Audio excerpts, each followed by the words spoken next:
masked men with guns breaking up families, extremist ideologies readily accepted by national governments, food shortages, open genocide. All of these existential threats are now forcing individuals to begin to question the status quo of their nations. At the center of this dilemma in questioning the status quo lies one's identity and how they see themselves in the world. For oppressed and indigenous populations, this dilemma is nothing new. This dilemma comes in identity. How does the individual, a descendant of indigenous populations or oppressed populations, choose to operate within a colonizer world? Do they choose resistance or do they choose assimilation? For younger indigenous generations, they have chosen cultural reclamation. This is a process in which you research, understand, and reconnect with ancestral lineages, understanding that this process requires you to question status quo, question your views of the world and your place in the world, and what you plan to do about it. The choice for cultural reclamation on behalf of an individual comes with a ton of responsibility and a lot of challenges.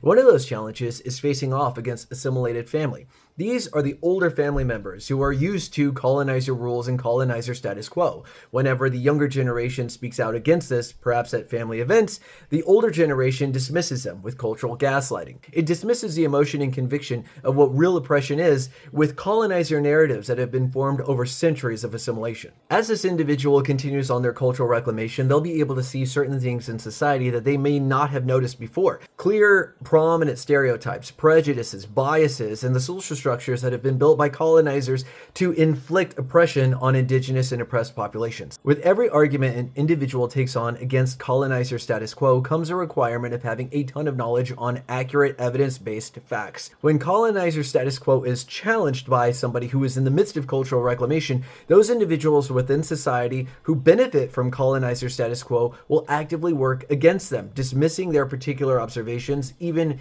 accurate historical facts, with colonizer narratives. As an individual continues their cultural reclamation, their global view changes. The way they see society changes. Individuals become more aware of their community, how their community interacts with society, and whether it actively or passively supports oppressed populations or keeps them down. The understanding of one's identity within the world also evolves during this process, which leads to them challenging colonizer status quo and leading to conflict. Internal conflicts arise during identity shifts. The individual starts to realize how others perceive them within their world. External conflicts arise whenever the internal narrative is now voiced through the external world. Cultural reclamation requires a ton of acknowledgement for suffering, genocide, truth, and oppression. This is why fascism takes the place of what might have been considered a free world. But the new generation knows better, and they're not going to allow their colonizers to escape justice.